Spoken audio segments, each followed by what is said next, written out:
இல்லை சயின்ஸ் லேபில் இருக்க எலியா நான் என்னை வச்சு எக்ஸ்பெரிமெண்ட் பண்ணினுக்க நீ? இல்லை சார், நீங்கள் தான் சொல்கிறீங்க கீரை சாப்பிட்டா வயிற்று வலி போகணும். ஆமாவா? ஆமாம். அவ்வளோதான். உப்பை குறைச்சிக்கங்க, காரத்தையும் குறைச்சிக்கங்க, இனிப்பையும் குறைச்சிங்க சார். சாப்பிட்றதே குறைச்சிங்க. நல்லா மென்று சாப்பிடுங்க. பசி எடுத்தா சாப்பிடுங்க. தண்ணி குடிங்க சார். சாப்பிட்றதுக்கு அரை மணி நேரத்துக்கு முன்னாடி குடிங்க சார். சாப்பிட்டு ½ hour குடிங்க. யோகா பண்ணுங்க, எக்ஸசைஸ் பண்ணுங்க, வாக்கிங் பண்ணுங்க, நடந்து போங்க, சைக்கிளை பயன்படுத்துங்க, மெடிடேஷன் பண்ணுங்க, அமைதியா இருங்க. இப்படிலாம் பண்ணா கூட ஒரு மனுஷனுக்கு வயிற்று வலியை போக்க முடியுமா டாக்டர்? ஆமாங்க.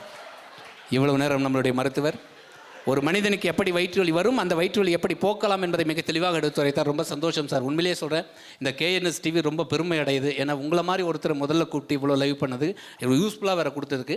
கேட்க மறந்துட்டேன், உங்களோட பிரதர்னு ஏதோ ஒரு ஸ்பெஷலிஸ்ட் இல்லை டாக்டர்? Heart specialist. அவரை அடுத்த வாரம் அமுச்சு விட்டிங்கன்னா